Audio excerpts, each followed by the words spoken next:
নমস্কার বন্ধুরা, শ্রাবণী রান্নাঘরে আপনাদের সবাইকে স্বাগত জানিয়ে আমি আবারও একটা রান্নার ভিডিও নিয়ে আপনাদের সামনে চলে এসেছি।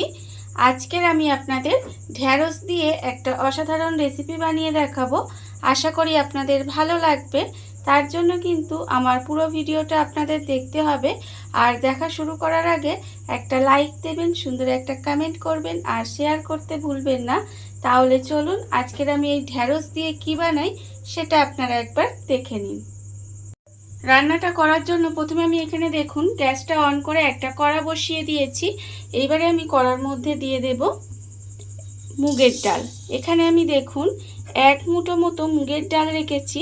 সেই মুগ ডালটা কিন্তু আমি প্রথমে কড়াই দিয়ে দিলাম। মুগের ডালটা দিয়ে আমাকে কিন্তু ডালটা প্রথমে খুব ভালোভাবে ভেজে নিতে হবে। গ্যাসটা লোতে দিয়ে এইভাবে আমি ডালটা প্রথমে ভেজে নেব। দেখুন এইভাবে কিন্তু আমাকে ডালটা সুন্দর করে ভেজে নিতে হবে। আর রান্নার শুরুতে আমি আপনাদের একটা কথা বলবো, আগের দিনের মতোই যে আপনারা ভিডিওটা কেটে কেটে দেখবেন না, পুরো ভিডিওটা আপনারা দেখুন। আশা করি আপনাদের পুরো ভিডিওটা ভালো লাগবে। দেখুন আমি কিন্তু প্রথমে ডালটাকে খুব সুন্দর করে লাল করে ভেজে নেব। ডালটা আমার এখানে দেখুন ভাজা হয়ে গেছে। ডালটা কিন্তু আমি এখানে সুন্দর করে ভেজে নিয়েছি। এইবারে আমি ডালটাকে আলাদা একটা জায়গায় ঢেলে একটু ঠান্ডা করে নেব। ডালটা আমি এখানে ভেজে দেখুন একটা বাটির মধ্যে ঢেলে রেখে দিয়েছি। এটা যতক্ষণ ঠান্ডা হচ্ছে ততক্ষণ দেখুন আমি কিন্তু আবারও কড়াটা বসিয়ে দিয়েছি আর তার মধ্যে দিয়েছি সর্ষের তেল। এখানে আমি রান্নাটা সর্ষের তেলেই করব। আপনারা চাইলে যে কোনো রান্নার তেলে কিন্তু করতে পারেন। এবারে আমি তেলটা দেখুন এখানে কিন্তু আমার গরম হয়ে গেছে। আপনারা দেখতেই পাচ্ছেন তেলটা এখানে গরম হয়ে গেছে। এবারে আমি তেলের মধ্যে দিয়ে দেব আলু। এখানে আমি একটা আলু এইভাবে লম্বা লম্বা করে কেটে ধুয়ে পরিষ্কার করে রেখে দিয়েছি। সেই আলুটা আমি তেলের মধ্যে দিয়ে দেব। প্রথমে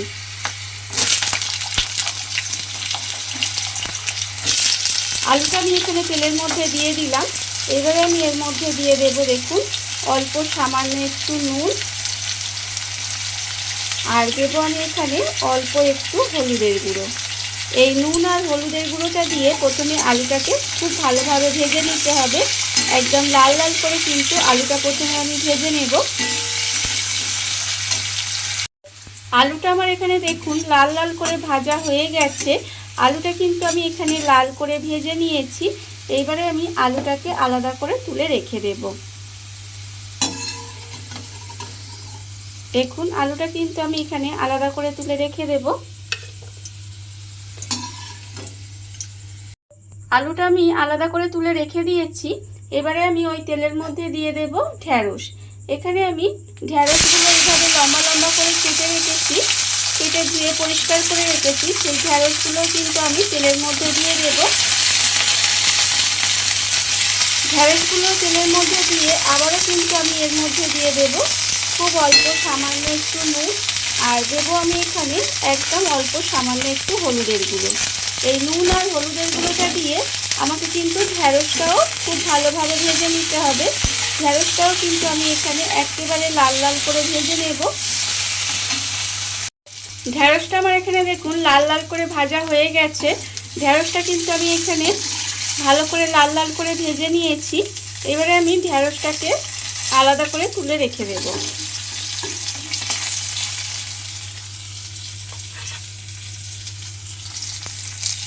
ঢ্যাঁড়স আর আলুটা আমি এখানে দেখুন ভেজে আলাদা করে তুলে রেখে দিয়েছি। আর আমি এখানে শুকনো খোলায় যে মুগের ডালটা ভেজে রেখেছিলাম সেই ডালটাও আমার এখানে ঠান্ডা হয়ে গেছে। এইবারে আমি একটা মিক্সিং জার নিয়ে নিয়েছি। জারের মধ্যে এই ডালটা দিয়ে দিলাম, দিয়ে ডালটাকে আমায় গুঁড়ো করে নিতে হবে। ডালটা আমি এখানে গুঁড়ো করে নেব।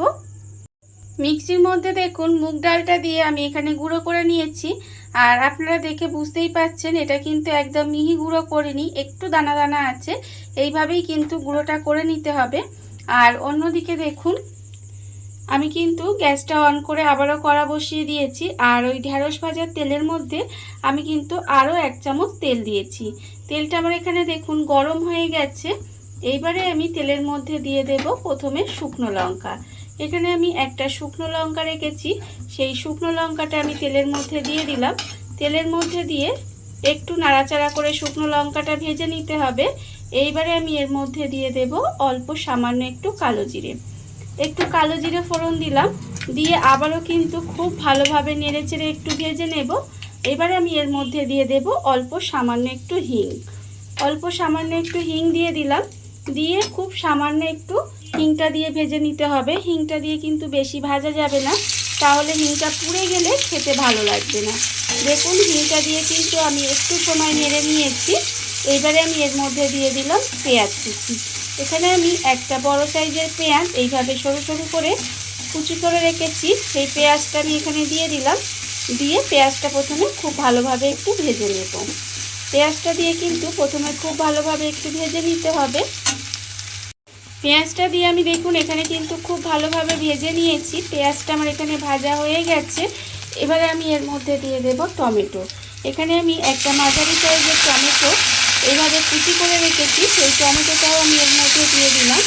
দিয়ে আবারও কিন্তু টমেটোটা দিয়ে একটু রান্না করে নিতে হবে। দেখুন আমি কিন্তু টমেটোটা দিয়ে এইভাবে একটু নেড়ে নেড়ে রান্না করে নেব। টমেটোটা দিয়ে আমি এখানে দেখুন 1 মিনিট মতো এইভাবে একটু রান্না করে নিয়েছি। এইবারে আমি এর মধ্যে দিয়ে দেব গুঁড়ো মশলার মধ্যে আমি রেখেছি দেখুন আন্দাজ মতো নুনটা কিন্তু বুঝে দেবেন, তার কারণ ঢেঁড়স আর আলু ভাজার সময় আমি নুন দিয়েছি, সেটা বুঝে আমি এখানে নুনটা ব্যবহার করেছি। আপনারাও কিন্তু সেটাই করবেন। আর দেবো আমি এখানে 1/2 চামচ হলুদের গুঁড়ো, 1/2 চামচ লঙ্কার গুঁড়ো, 1/2 চামচ জিরের গুঁড়ো আর স্বাদ অনুযায়ী অল্প একটু চিনি। গুঁড়ো মশলাগুলো আমি এখানে দিয়ে দিলাম। এবারে আমি এর মধ্যে দিয়ে দেব দেখুন অল্প সামান্য একটু জল।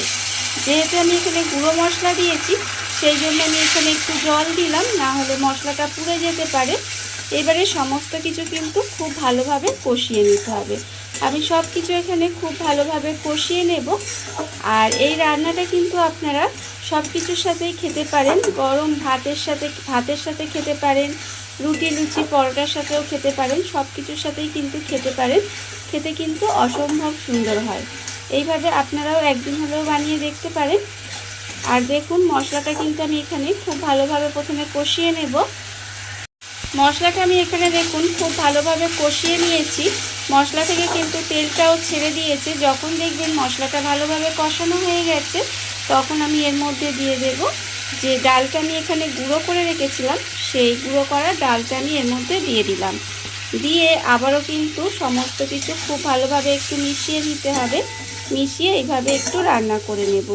দেখুন ডালের গুঁড়োটা দিয়েও কিন্তু আমি একটু এইভাবে রান্না করে নেব।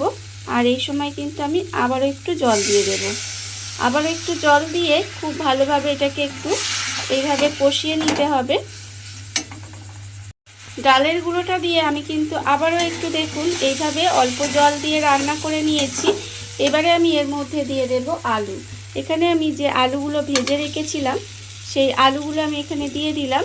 দিয়ে এই মশলার সঙ্গে আলুটাকে কিন্তু খুব ভালোভাবে একটু কষিয়ে নেব। মশলার সঙ্গে আলুটা দিয়ে খুব ভালোভাবে একটু কষিয়ে নিতে হবে। মশলার সঙ্গে আলুটা দিয়ে দেখুন এখানে কিন্তু খুব ভালোভাবে একটু কষিয়ে নিয়েছি। কষানো আমার এখানে হয়ে গেছে। এইবারে আমি এর মধ্যে দিয়ে দেব জল। এখানে কিন্তু খুব বেশি জল আমি দেব না, অল্প সামান্য একটু 1/2 বাটি মতো জল দিলাম। দিয়ে এটা খুব ভালোভাবে একটু মিশিয়ে নেব। মিশিয়ে এইভাবে গ্যাসটা লোতে দিয়ে ঢাকা দিয়ে রেখে দিতে হবে যতক্ষণ না পর্যন্ত আলুটা যতটুকু সেদ্ধ হতে বাকি আছে ততটুকু খুব ভালোভাবে সিদ্ধ হয়ে যায়। ততক্ষণ পর্যন্ত কিন্তু গ্যাসটা লোতে দিয়ে এইভাবে একটু রান্না হতে দেব। গ্যাসটা লোতে দিয়ে ঢাকা দিয়ে দেখুন এইভাবে আমি কিছুক্ষণ রান্না হতে দিয়েছিলাম। এর ফলে কিন্তু আলুগুলো আমার খুব ভালোভাবে সেদ্ধ হয়ে গেছে, আপনারা দেখতেই পাচ্ছেন। যখন দেখবেন আলুটা খুব ভালোভাবে সেদ্ধ হয়ে গেছে, তখন আমি এর মধ্যে দিয়ে দেব যে ঢ্যাঁড়সগুলো আমি এখানে ভেজে রেখে দিয়েছিলাম, সেই ঢ্যাঁড়সগুলো আমি এর মধ্যে দিয়ে দিলাম। দিয়ে আবারও কিন্তু খুব ভালোভাবে একটু মিশিয়ে নেব। দেখুন এইভাবে কিন্তু খুব ভালোভাবে একটু মিশিয়ে নিতে হবে। মিশিয়ে নিয়ে আবারও ঢাকা দিয়ে 2 থেকে 3 মিনিট মতো এইভাবে একটু রান্না করে নেব। যেহেতু ঢ্যাঁড়স আমার খুব ভালোভাবে ভাজা আছে, সেই জন্য এইভাবে কিন্তু মিনিট 2 মতো একটু রান্না করে নিতে হবে। গ্যাসটা লোতে দিয়ে দেখুন ঢ্যাঁড়সটা দিয়েও কিন্তু আমি এইভাবে 2 মিনিট মতো একটু রান্না করে নিয়েছিলাম। রান্না কিন্তু আমার এখানে একদম রেডি হয়ে গেছে। এইবারে দেখুন নামানোর আগে আমি শুধুমাত্র এর মধ্যে দিয়ে দেব দুটো চেরা কাঁচা লঙ্কা। কাঁচা লঙ্কাটা দিয়ে আবারও খুব ভালোভাবে একটু মিশিয়ে নেব। মিশিয়ে নিলেই কিন্তু রান্না আমার এখানে একদম রেডি। দেখুন বন্ধুরা, বাড়িতে থাকা কত অল্প উপকরণে কত অল্প সময় কত সুন্দর একটা ঢ্যাঁড়সের রেসিপি তৈরি হয়ে গেছে, আপনারা দেখতেই পেলেন। আর এটা কিন্তু আপনারা ভাত, রুটি, লুচি, পরোটা যে কোনো কিছুর সাথে খেতে পারেন। খেতে কিন্তু অসম্ভব সুন্দর হয়। এইভাবে আপনারাও একবার হলেও বাড়িতে বানিয়ে দেখতে পারেন। আর এই ভিডিওটা যদি আপনাদের ভালো লেগে থাকে, আপনারা যদি ফেসবুক থেকে দেখে থাকেন পেজটি ফলো করে দেওয়ার অনুরোধ রইল। আর যদি ইউটিউব থেকে দেখে থাকেন চ্যানেলটি সাবস্ক্রাইব করে নেওয়ার অনুরোধ রইল। তাহলে চলুন ভিডিওটা আমি এখানেই শেষ করছি। আপনারা সবাই ভালো থাকবেন, সুস্থ থাকবেন। আবারও হাজির হব নতুন কোনো রান্না নিয়ে।